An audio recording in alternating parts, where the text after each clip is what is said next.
Now, is South Africa's democracy under attack? Defend Our Democracy believes it just may be. It's hosted a two-day conference to discuss this issue. So let's now go, of course, to Moloko Mothapo, where he's standing by with one of the keynote speakers of the conference, Cheryl Careless. Moloko, a lot has been said, particularly about the importance of protecting our democracy and also continuing the work in protecting not only our democracy but our judiciary as well. What are your thoughts from where you stand? Hello, Dumelo. Indeed, the two-day conference finally came to an end.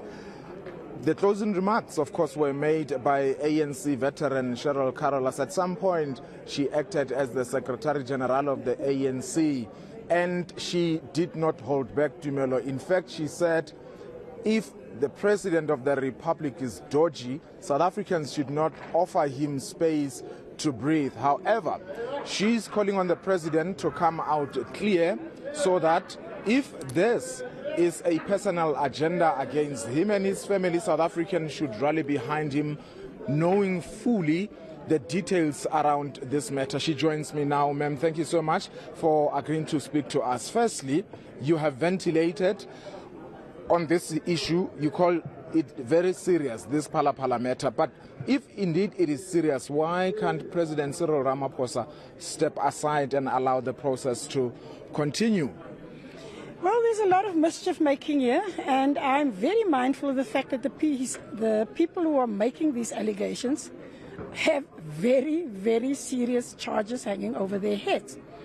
And their timing, when they claim they've known this for a very long time, we should view with complete suspicion. The step-aside rule only applies when the relevant authorities are able to, in fact, lay charges, formally charged in a court of law. And at that point, we must not hesitate if it gets to that. But we see that these people, these accusers, are not really very forthcoming. And it's actually unlawful to do that. They shouldn't be allowed to do that. We need the truth, and the President needs to cooperate to give us that. It's terrible that we're sitting here. All right, let's talk then about this conference that you held today as civil society. You say you're not going to be a political party. Just how then do you hope to influence policy making and decisions if you will be on the sidelines? No, we definitely plan not to be on the sidelines. In fact, we have a big mistake we have made since 1994 is that we have stepped back too much. And in fact, a big mistake which Parliament and government has made is they didn't recognize the richness and that this is a resource that they should be working with.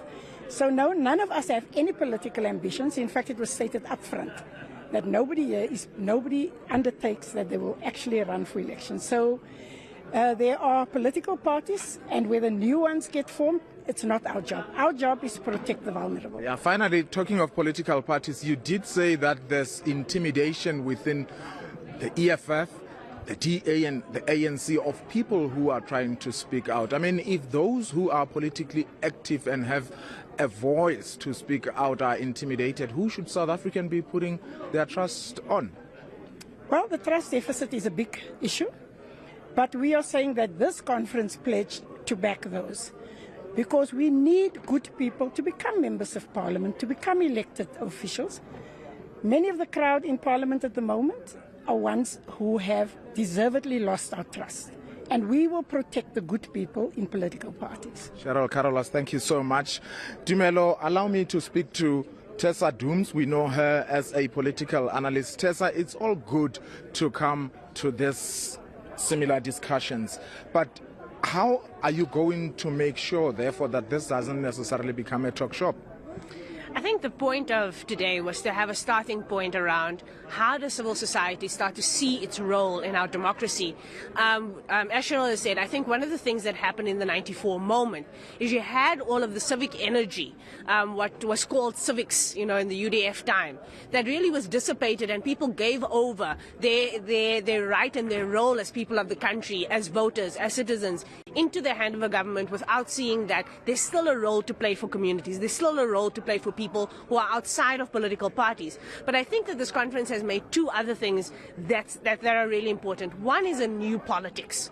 And this country is deserving of a new politics, a politics that isn't just dominated by what political parties say or do, but a politics where the people of the country set the agenda and the tone for what political parties should do, and then, of course, a different kind of electoral system that allows people of this country to not only elect the kind of people that they want and that they know, but also to hold those people more directly accountable. Just finally, you're talking of the role that has to be played by ordinary people, and I guess you were just about less than 500, I assume, here.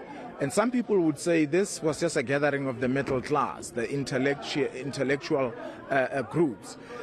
How do you see the role of ordinary people who feel neglected, disenfranchised? How are they going to be playing a role going forward if they would argue? They would argue that we are already voting. What else should they do? So one of the points I made in this conference as part of the parting shot was that we need to rethink and reimagine what civil society in the country is. And we must take account of the fact that there are thousands, if not hundreds of thousands, of community activists around this country who are not part of formal movements. There are community initiatives that happen all the time and every day.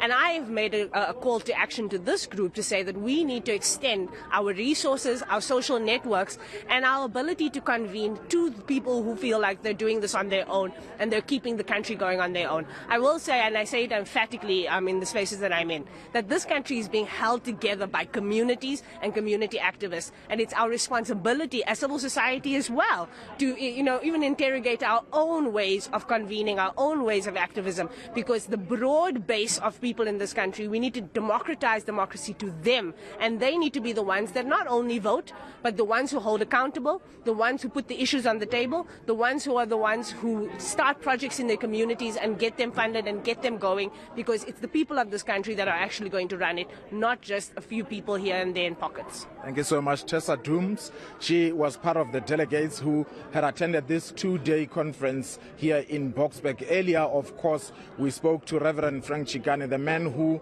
organized this particular conference, we understand, and he was saying that South Africans are basically disappointed and they feel betrayed by the leaders they had elected to lead this country. And you just heard Cheryl Carolus saying that state capture was allowed to happen right in front of us as South Africans, and it must never be allowed to repeat itself. Absolutely, Moloko. Hearing there, Cheryl also giving credit to the State Capture Commission of Inquiry and Chief Justice Raymond Zondo and his team for working even under conditions where they weren't paid, but still dedicated themselves to coming and concluding the work of the commission. We'll leave it there, colleague, and I appreciate you, of course, giving us this update alongside Cheryl Carolus and Tessa Dooms out in Boksburg for us. That is Moloko Mothapo.